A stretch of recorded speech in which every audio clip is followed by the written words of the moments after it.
So I work in the theory of communication. Think of it as communication between devices, two telephones trying to talk to each other, my email from my laptop over the internet into your laptop, things like that. I would like to make these things very reliable. Now, reliability in communication, especially when we talk about digital artifacts, I have a message I want to send to you. I don't want spelling mistakes to occur in the message that as it's transmitted. I want to say we are not ready. If the message gets transmitted as we are now ready, it's the wrong, it has the completely opposite effect. So digital information is something which is precious. You really cannot afford to even let a small portion of it get flipped.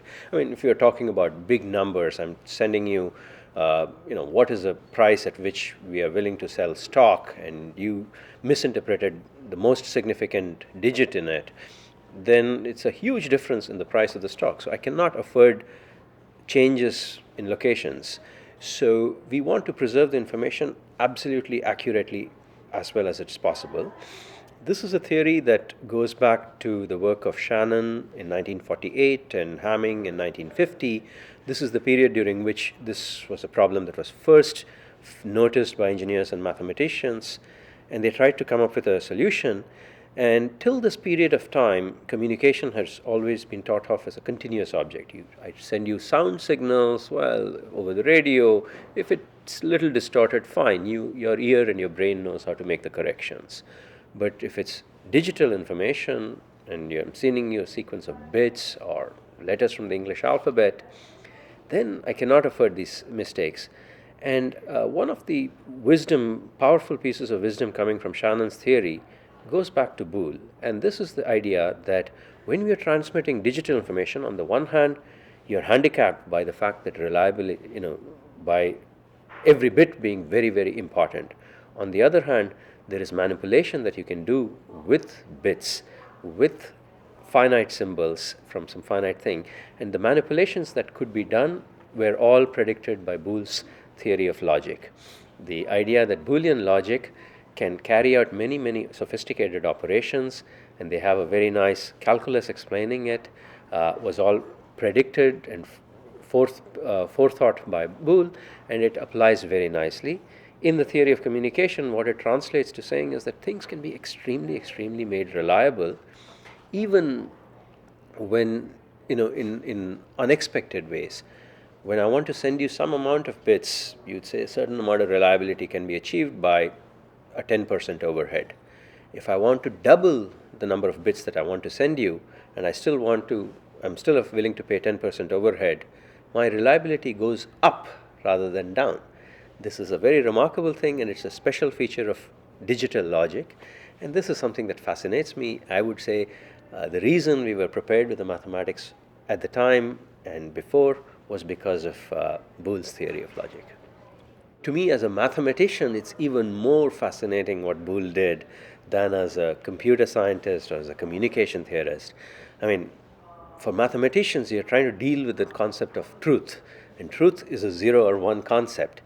And Boole was the first person to realize that this whole endeavor that we are going through is itself subject to the rules of mathematics. The process that we are carrying out can itself be analyzed by the process that we are carrying out. This is an ultimate form of self-realization. I mean, people later, like Cantor and so on, were even completely demonized for having made these realizations and found some consequences of those, which were logical consequences, but these are very, very, very hard to understand. It's very hard to come up with this realization. I mean, for mathematics, this is the first notion of, I think, self-awareness. I can reason about all of mathematics, and that is a form of mathematics. A law of thought, I mean, he's not just talking about laws of logic, it's the laws of thought.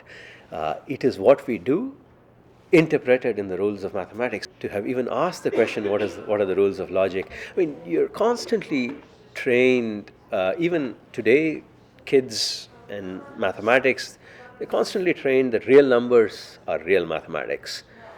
If you're only dealing with integers, you're a baby and you'll grow up soon and you'll deal with real numbers. To take the mathematicians of this era and say real numbers, complex numbers, etc., etc., and suddenly say, well, we'll deal with a system of mathematics where there are only two numbers, 0 and 1.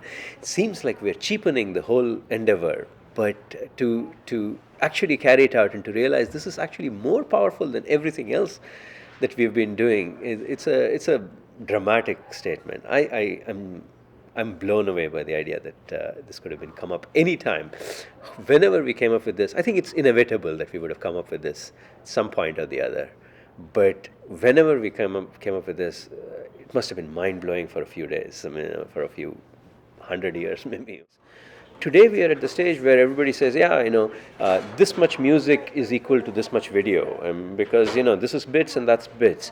Nobody goes around trying to think, oh, why do we have to thank anybody for making this comparison? Both Shannon and Boole led to us to the point where we're making this comparison.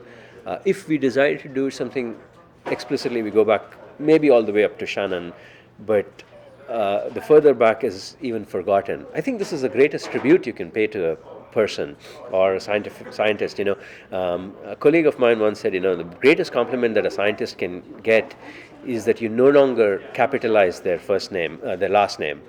So when you talk about how many volts of electricity is going through this thing, you don't capitalize volts, V in the volt. How many ohms of resistance is it? Well, it's just little o, little h, little m. Boolean logic is definitely, you can see 50% of references to Boolean logic as little b, little o, little e, little a, little n. I think we've reached a point where we don't even understand what Boolean meant. It's obviously just referring to the fact that there's a 0 and a 1, not a person called Boole. I think it's the ultimate tribute to a scientist or a mathematician. It's also, you could say, we don't explicitly appreciate the person anymore. We simply absorb the consequences of the person completely and totally. I often wonder, all these people who can analyze chess games to, 20 moves deep or 5 moves deep or 8 moves deep. I mean, different people are able to do it differently. Are they really reasoning in a, finite Boolean way, or are they developing some much more complex things? But whatever it is that they do, the only way we can measure their impact and their ability is how well can they play this finite game of chess. And so the communication of our internal abilities, and even a self-awareness of saying, okay, the left part of my brain has managed to come up with this very weird observation or some such thing and says this is true.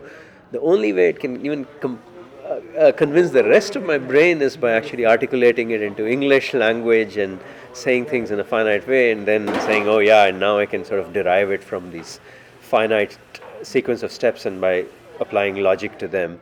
So it's a fascinating exercise to me to say, look, could I have had a more continuous evolution of information around the brain which would stay continuous throughout and still be producing, sound statements? It is a possibility. It is mathematically not completely understood. But a central element to this theory would have to be reliability.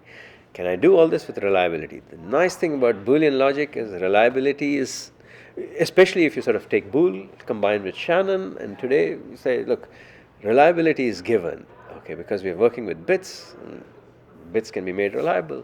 So yes, everything is great and soundproof, but inside the brain, some other things could be going on.